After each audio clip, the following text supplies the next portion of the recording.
Il faut dire d'abord que la province du Ganzourgou regorge de mines industrielles et plusieurs sites miniers artisanaux. Et chaque année, quand nous faisons le point sur les déperditions scolaires, nous nous rendons compte que beaucoup d'élèves abandonnent le système éducatif. Et quand nous sommes allés chercher les causes, nous nous rendons compte que beaucoup d'élèves abandonnent l'école pour les sites miniers. Alors pour l'année scolaire 2019-2020,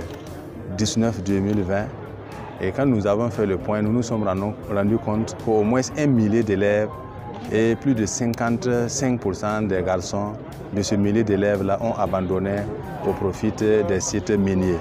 Alors le phénomène est tellement récurrent qu'aujourd'hui, beaucoup d'élèves des classes de CM2, beaucoup d'élèves des classes de CM1 notamment, et sans compter beaucoup d'élèves du collège, du post-primaire abandonnent et vont même jusqu'à l'extérieur du pays, en l'occurrence le Mali, la Côte d'Ivoire, le Sénégal et même la Guinée.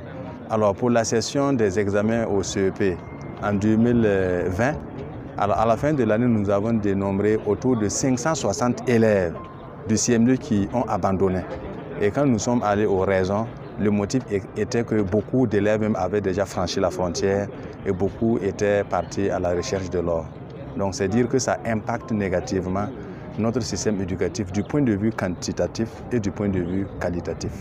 Alors l'intérêt de ce projet, c'est déjà, comme l'objectif l'indique, c'est de faire sortir les enfants des trous d'or pour qu'ils soient demain des acteurs accomplis pour justement bâtir notre nation. Donc pour que ce soit des enfants en or. Voilà l'objectif. Concrètement, comme je l'ai dit, c'est une concertation entre justement les acteurs du système éducatif avec le directeur provincial en tête. Il y a l'administration, justement, c'est pour ça que nous avons sollicité l'accompagnement de monsieur le haut-commissaire. Et il y a les syndicats des orpailleurs qui sont là. Donc on va échanger, bien sûr, avec les parents d'élèves, les mères d'élèves, pour justement voir dans quelle mesure donc sensibiliser pour que justement il y ait donc un retour donc, de ces enfants-là à travers une concertation vraiment un retour motivé pour que justement ils s'intègrent dans le dispositif. Donc c'est la concertation, c'est le dialogue. Et bien sûr, il y aura un accompagnement au niveau donc, des encadreurs, des enseignants, pour justement aussi améliorer la qualité donc, des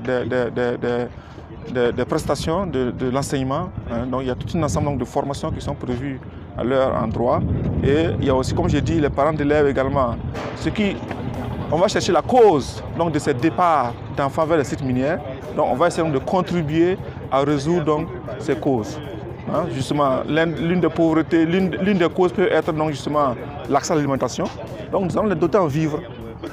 Les doter en vivres afin justement pour qu'ils puissent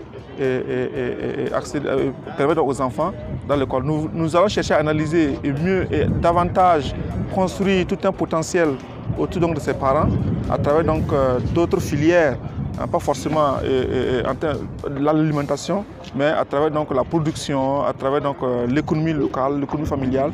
Donc il y a tout un paquet qu'on va essayer donc, de construire pour que justement il y ait, les ménages aient un revenu qui leur permet justement d'envoyer les enfants à l'école et non donc dans les trous d'or.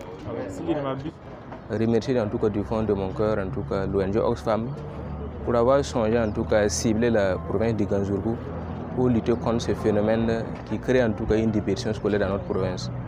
Je pense que le projet en tout cas serait mis en œuvre dans 4 communes, Boudri, Moktero, Zongo et Mégué, qui sont en tout cas les communes de la province du Ganzourgou qui abritent en tout cas beaucoup de sites d'orpaillage. Donc ce projet en tout cas va contribuer en tout cas énormément en tout cas à lutter contre la présence des enfants, surtout des enfants scolarisés sur ces sites aurifères.